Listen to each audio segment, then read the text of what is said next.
Hello, welcome to my talk. So today I will talk about the challenges and techniques to use Linux in real-time systems. Hope you enjoy. Um, Before I start, let me just introduce myself. So my name is Sergio Prado. I've been working with embedded systems for 25 plus years.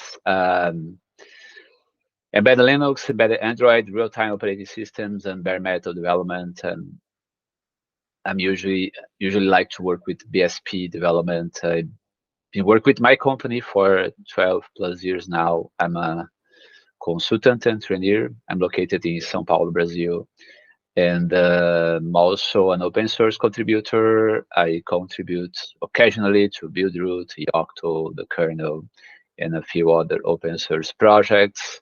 I have a blog, sergioprado.blog, that you can check out, and you can connect me on LinkedIn or Twitter.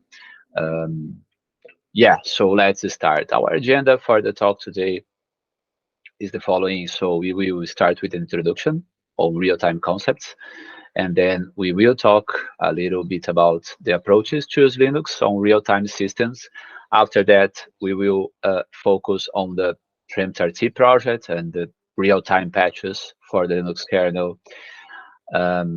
We will learn what is this project, what it does with the Linux kernel, how can we configure and build a Linux with the PREEMPT RT patches.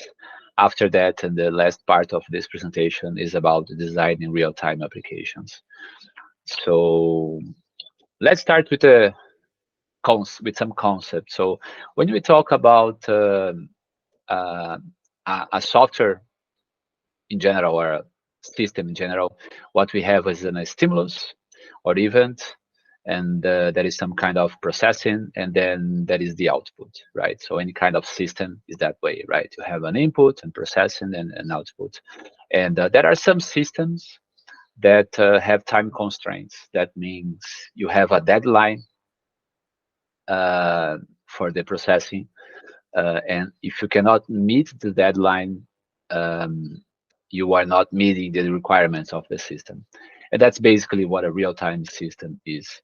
So a real-time system is a system where the time is part of the requirement, basically. Not only the correctness of the output is important, but also the time that it takes to produce the output. So that means the real-time system doesn't need to be fast. I mean, you can have a real-time system that has a deadline of, I don't know, 1 year, but you have to generate the output after an input in 1 year, right? It cannot be 1 year and 1 second.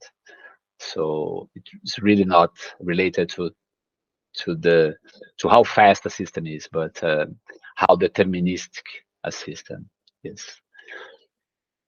A few more important concepts about real time, so we can discuss that in the related to the Linux kernel, right? So deadline, that's the maximum time to handle a given event. Latency is the response time, so the time it takes to process that event. That's the latency. That's the measured time. The deadline is the theory, and the latency is the practice, right? Jitter is not an important concept. Sometimes we confuse jitter with latency, but those are different concepts. Latency is as I mentioned already, is the response time, and jitter is the variation in the latency, right? So let's say one event, the latency was 100 milliseconds, and another event, the latency was 120 milliseconds.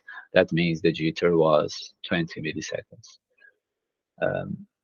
Both are important in a real-time system. And determinism is the ability to handle events within the deadline, the predefined time or period. So in a real-time system, the latency should be predictable. I mean, again, it doesn't need to be fast, but it needs to be predictable and bounded. You should be able to measure the latency and have a good idea of the maximal latency of the system. So then you can guarantee that you can meet all the deadlines of the system. That's the basic idea.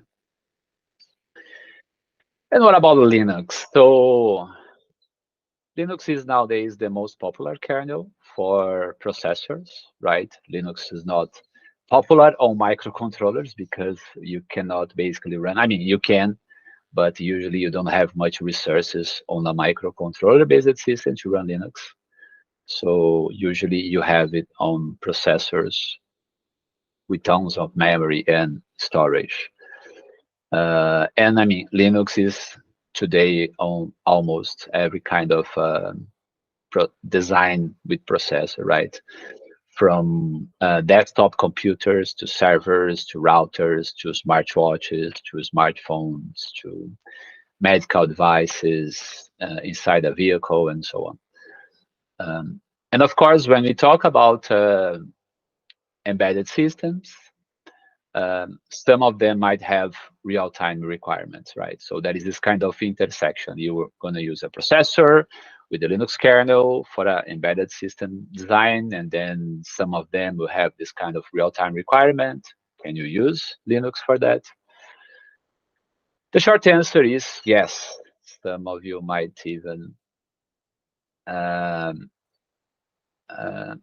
be surprised by this answer, because for a long time, I mean, Linux really lack this kind of real-time requirement, but nowadays we can say that Linux can be used in almost real-time application, most but not all real-time applications.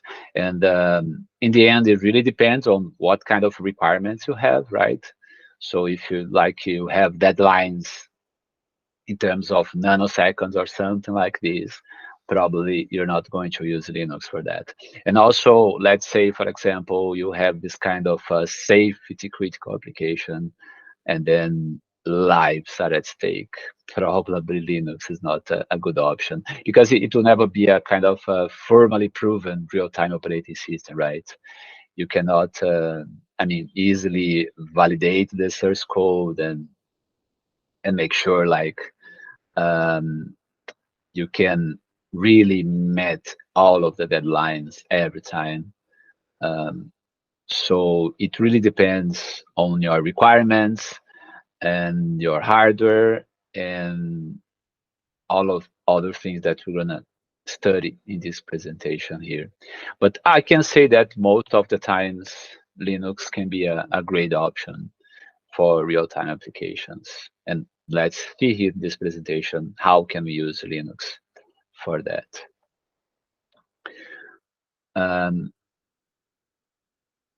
Before we deep dive into these concepts, it's important to mention that why Linux is not a real-time operating system that you can use on all real-time designs.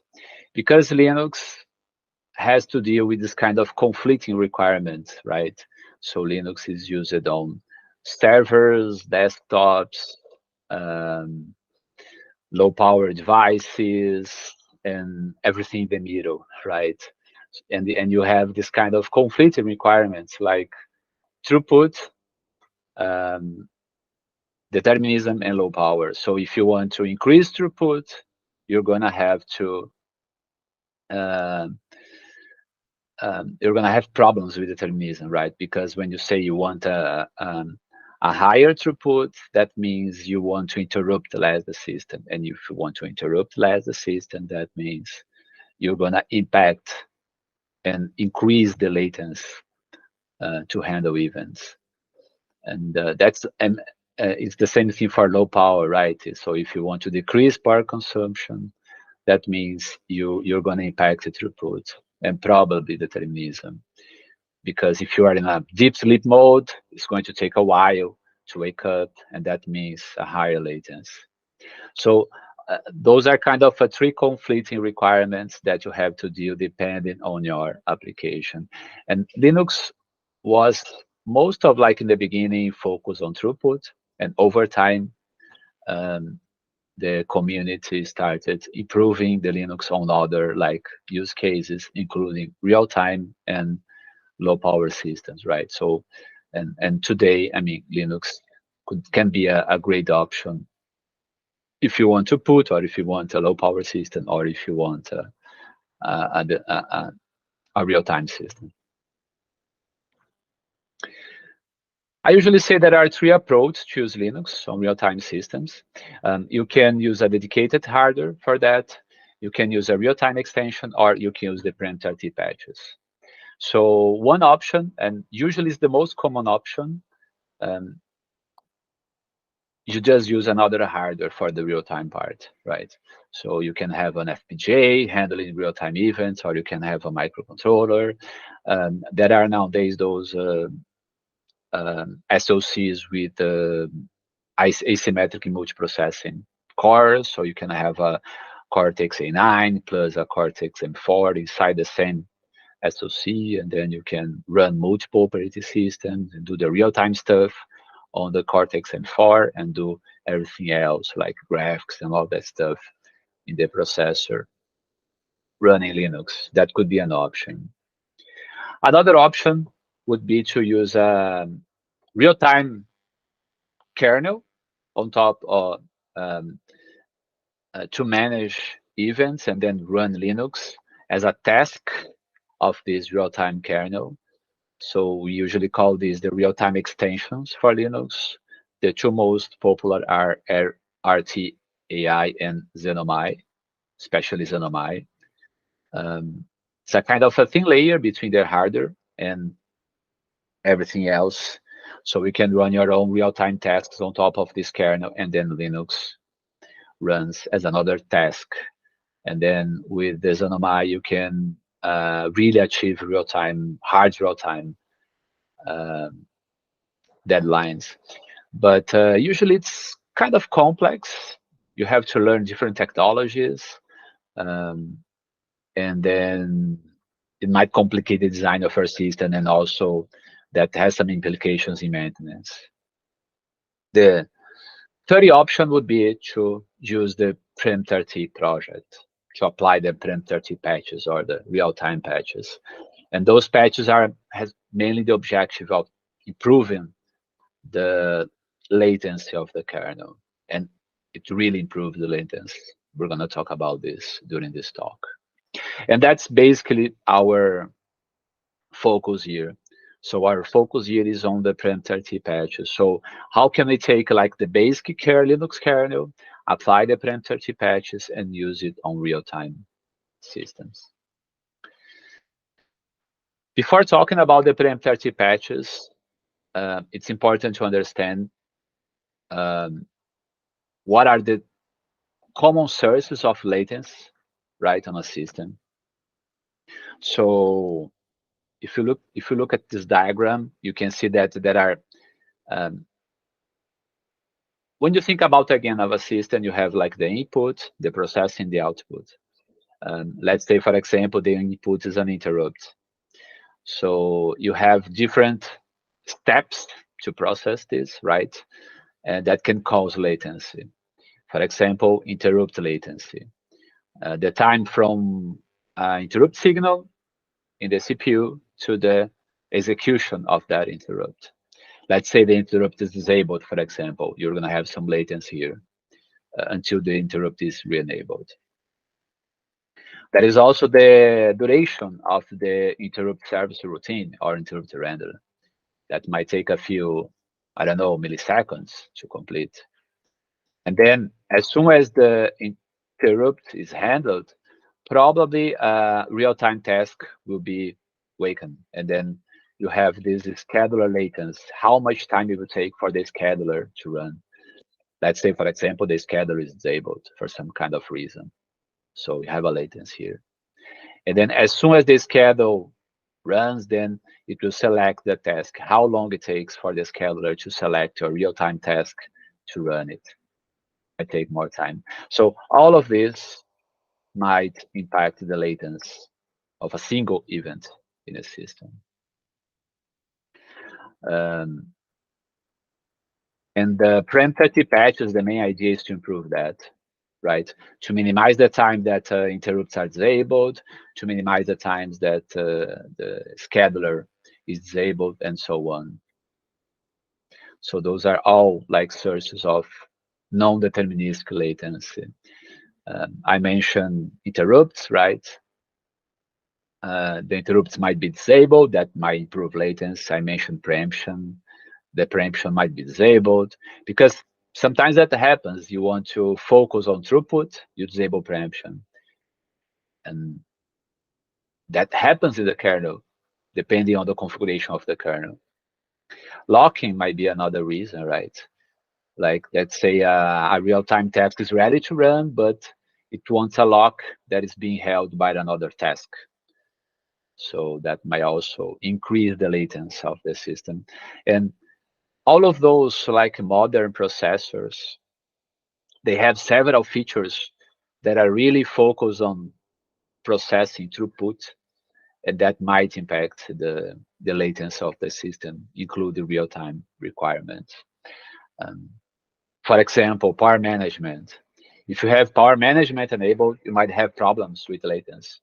Because, for example, there is this kind of feature called the CPU frequency scaling, dynamic frequency scaling, where the CPU frequency is automatically changed depending on the load of the system.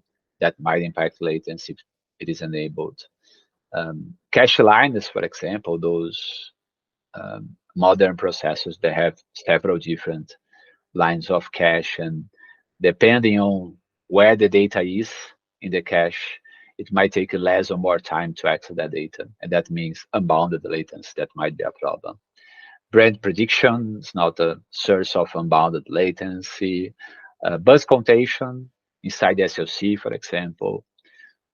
So all of these might cause latencies, and sometimes you cannot prevent that, right? Because it comes from the hardware, and that might be an issue for hard real-time systems.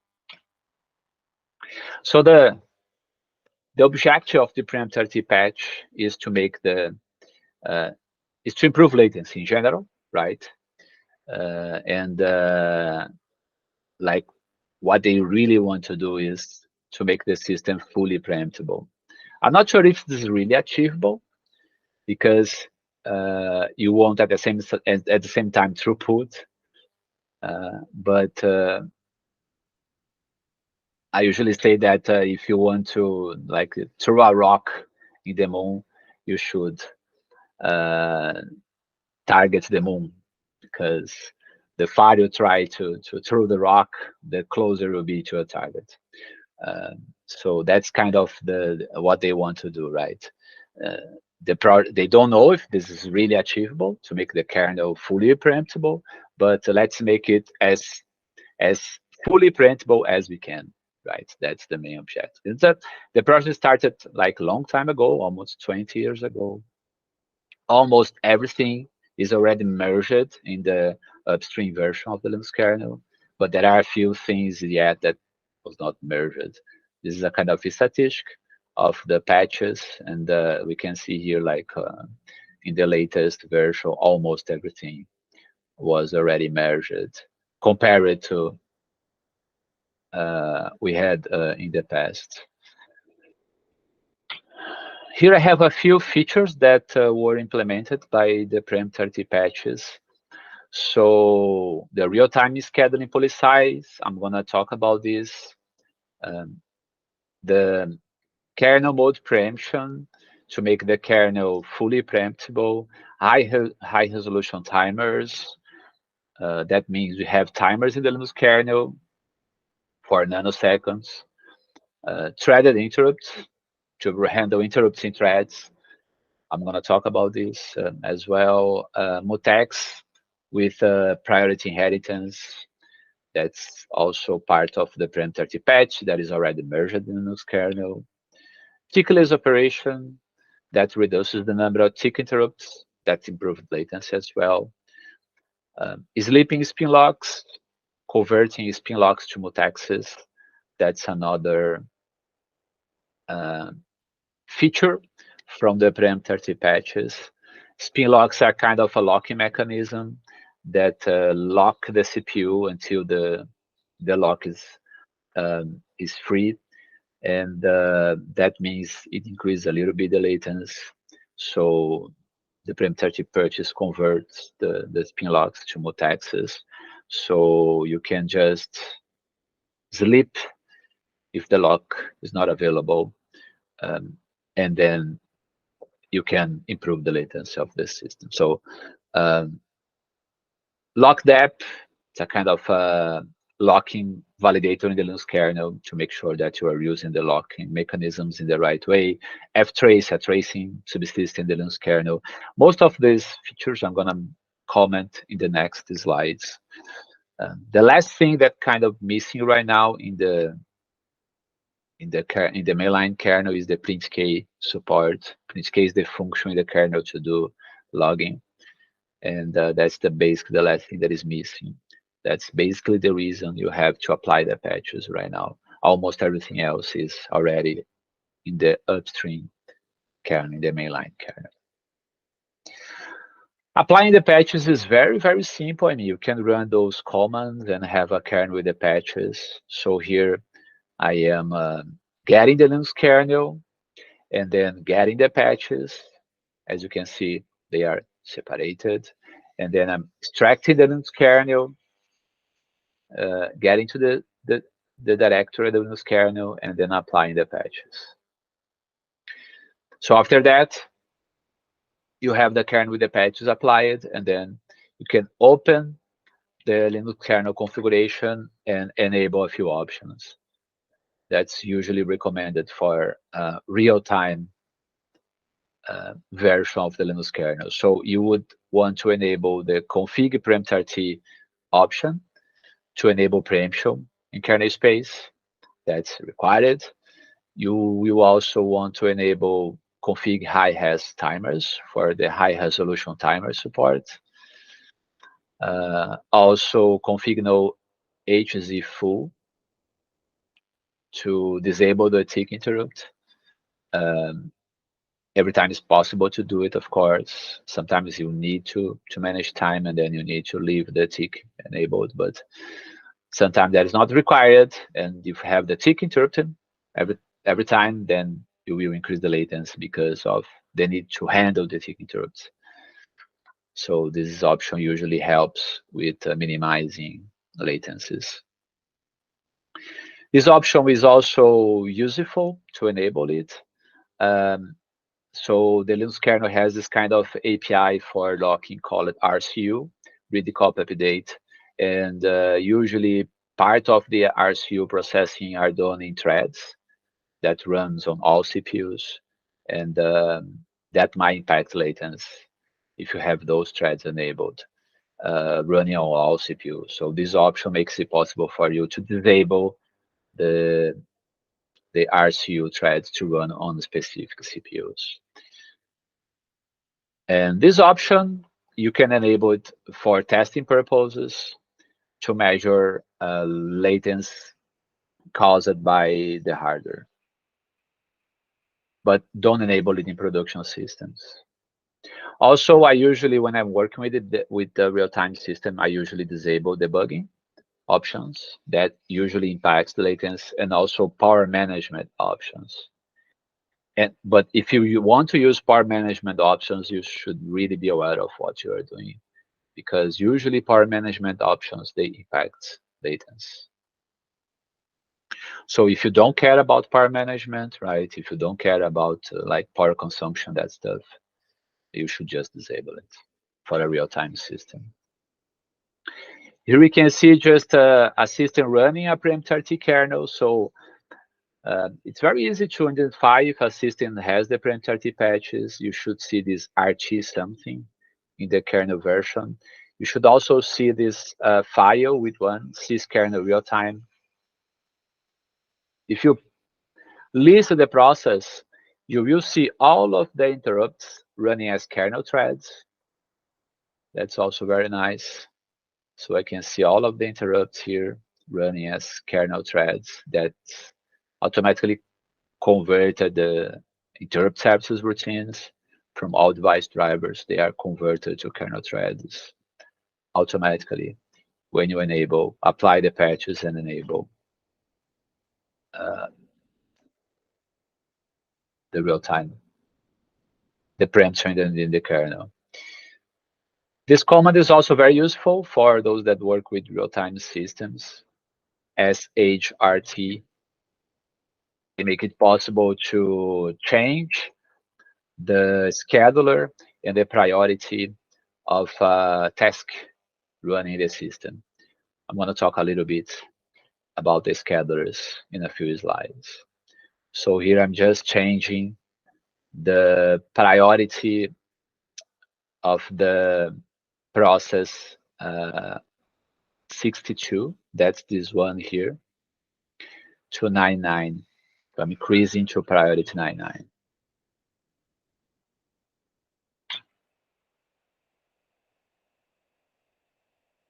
One very important takeaway of this presentation is that, I mean, a few important takeaways, right? There are a few approaches to use Linux or real-time systems. The most common is usually using a separated hardware, if you can. Sometimes you cannot have a separated hardware for real-time events. And then you have to do everything inside Linux. So if that's your case, you can use apply the PREEMPT RT patches and use a Linux kernel, a default Linux kernel with the PREEMPT RT patches to design your real-time system.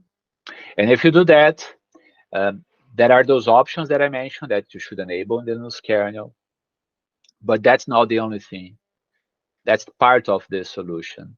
So after applying the patches and enabling the support for real-time in the kernel, you will need to design your application with real-time in mind. So there are a few extra steps that you need to take care of for that to work. First, selecting, configuring the real-time scheduler that you want to use. Not mandatory, but recommended, using CPU and IRQ affinity. And last but not least, configuring the memory. That's three important things to do it for designing real-time applications. So the first thing, the scheduler.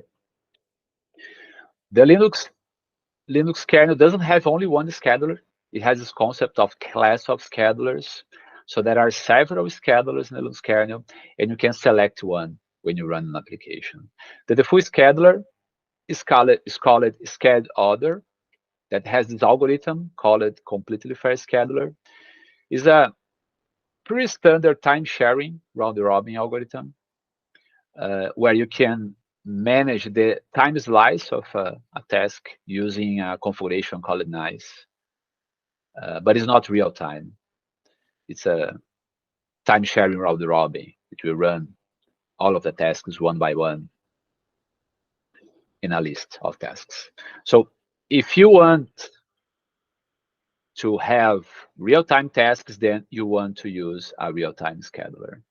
So there are a few real-time classes, scheduling classes in the Linux kernel, where you can add a task to this scheduler, configure a priority that usually goes from 1 to 98, and then you have really a real-time application.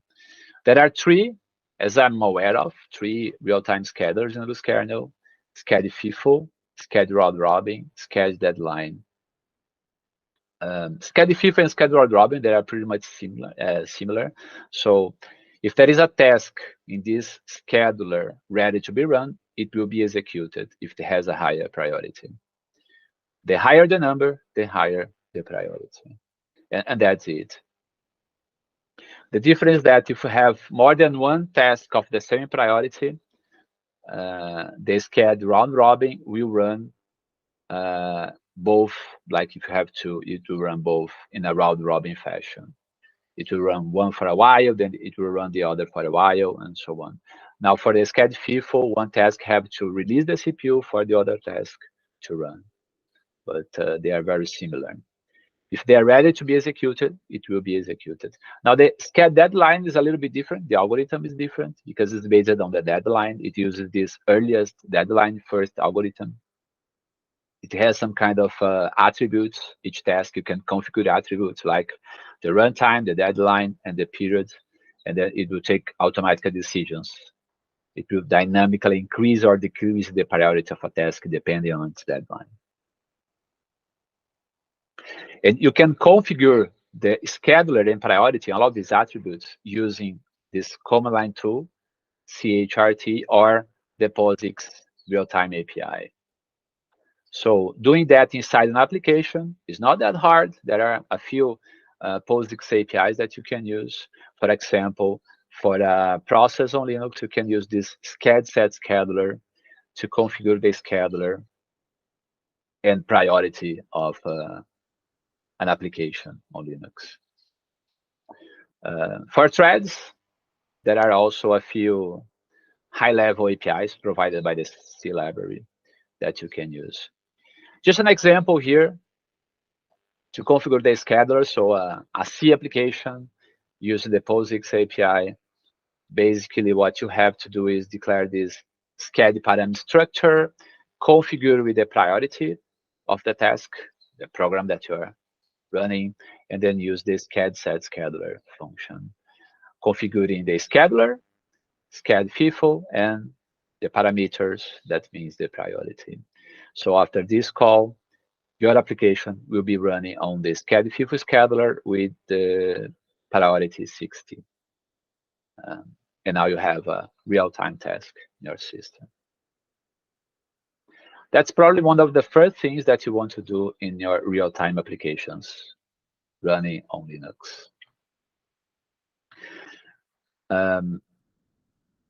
Another thing that you might want to do that improves a lot the latency is using this feature called CPU affinity. That feature makes it possible for you to isolate a program, a process in a CPU. That means no other process will run on that CPU, only your process. And that increases a lot. That increases a lot the response of the system. That means it will decrease the latency for that specific task. To do that, you have to do two things. You have to pass a few kernel parameters. This one is important. So those are all kernel parameters that you pass to the Linux kernel. So here I'm saying that, let's say here I have a system with 8 CPUs. So from 0 to 7. So here I'm saying that I'm going to isolate CPU 7. So no task will run by default on that CPU. I don't want the tick interrupt on that CPU. And I don't want the RCU threads to run on that CPU. That means I'm really isolating the CPU here. And then on my application, what I can do is set the affinity of the application. I can say that this specific application will run on this specific CPU. So this is the system call to do that, SCAD set affinity, also part of the POSIX API. And that means after that, in that specific CPU, you will only have your application running. But interrupts might still run on that CPU. If you want to prevent also interrupts to run on that CPU, to really dedicate that CPU to our application, then you can use this other feature called IRQ affinity, where you can basically isolate a CPU from interrupt rendering.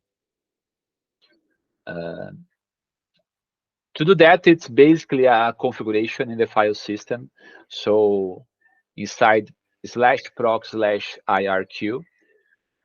you have a directory for every interrupt. So you have to go there and disable for all interrupts the handling on a specific CPU. After you do that, a particular CPU will not handle any interrupts. That means you are really dedicating that CPU to your real-time application. That improves a lot the latency of the system. Last important thing is memory access. So, and that's really important. There are several optimizations in the Linux kernel in terms of memory access. And that means when an application, for example, requests memory, the kernel usually doesn't allocate physical memory for that application. It just provides a pointer. When the application tries to access that pointer, the MMU, that piece of hardware managing virtual memory in the system, will generate an exception, and then the Linux kernel will capture this exception, and then the kernel will allocate physical memory. So the memory is kind of allocated by demand by the Linux kernel. And that's good in terms of performance.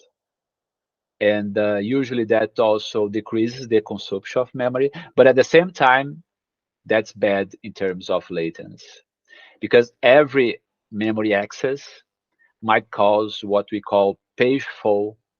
That's an exception from the MMU that increases the latency of the system. So that can be avoided by a system call called mlock call, where you are saying, I want my application to get a memory physically allocated when the allocation is done. I don't want allocation by on demand, for example. So this is a kind of example in C to do that. You have to care about the stack and the heap. So the mlock call is about the stack. You are saying to the Linux kernel, I want all of the current and future allocations to be done at the time the memory is allocated, not on demand. And you also have to care about the heap. So the amount of memory, for example, that is used by passing variables to functions and that kind of stuff. So here is an example where you can just pre-allocate some stack for the application. In my example, I'm pre-allocating 8 megabytes of RAM. Right, I have a buffer here with 8 megabytes of RAM, and then I'm just zeroing this. That means it will like pre-allocate this for the application. So with that, we can prevent any kind of page falls that would increase the latency of the system.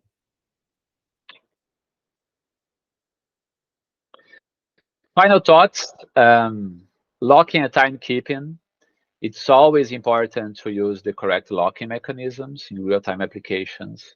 For example, always use multexes instead of semaphores, because multexes have more features, right? For example, a semaphore by default doesn't support priority inheritance. A multex does. About timekeeping, usually use this function to manage time in real-time applications. Just be aware that there is several different kind of timers. One of them is called clock real-time. That usually is confusing because this clock is not for real-time applications. Real-time here means the wall clock, the date and time, the current date and time. So usually when you want to work with time, you want this clock monotonic type of clock. Best practices, always design event-based applications. That's very important. Avoid polling. Find a good balance between the number of processes and the number of threads. At startup of a real-time application, always allocate and lock the memory, stack and heap, as I mentioned in the example. Always configure the real-time schedule parameters, the scheduler, the priority, and use the CPU affinity, especially, of course, if you have more than one CPU. Use it. Helps a lot. Be aware that a few POSIX APIs are not good for real-time applications. Usually those are documented. And in the end, the testing is very important. There are a few nice benchmark tools that you can use to test the real-time behavior of your application. For example, I have a few, right? It's not a complete list of applications. HW lat detect to measure latency caused by non-masked interrupts.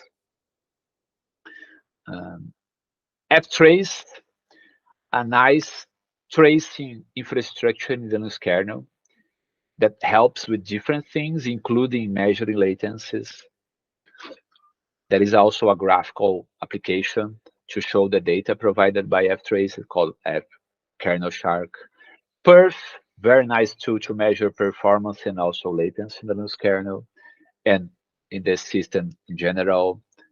RTLA, CYCLICTEST, very nice tool. I'm gonna show this tool in the next slide. Hackbench to stress test the system. Stress energy also to stress test the system. So here I have a script that I created to stress test a Linux system, and it really stresses the system, right? Here I'm running Hackbench to stress the CPU, and then I'm doing I/O operations in the disk, in this case eMMC, lots of I/O operations. And here I'm doing I/O operations in a USB storage device. Here I'm doing I/O operations on an I2C device. And here I'm doing network operations. So I'm running all of this in parallel. Really, the CPU is 100%, all of CPUs, doing a lot of different things, working a lot of different subsystems. It's a nice script to stress the system as a whole. And then in parallel, I run this program called CYCLICTEST. It's a simple program that will start a timer and measure the time it takes to wake up. So for example, here in this example, I'm using an interval of 1 millisecond. So I'm setting a timer of 1 millisecond, and then the program will measure the time it takes to wake up. So let's say, for example, it took 1 millisecond and 1.2 milliseconds to wake up. That means the latency was 0.2 milliseconds. And then it does that for a while. Here in this example, it's 12 hours running. So I ran this for 12 hours. And then in the end, I can generate this nice histogram of the latency. All of the latency is measured. And I can see here, like, this is a Linux kernel with the PREEMPT RT patches on a system with 4 CPUs running all of the stress tests.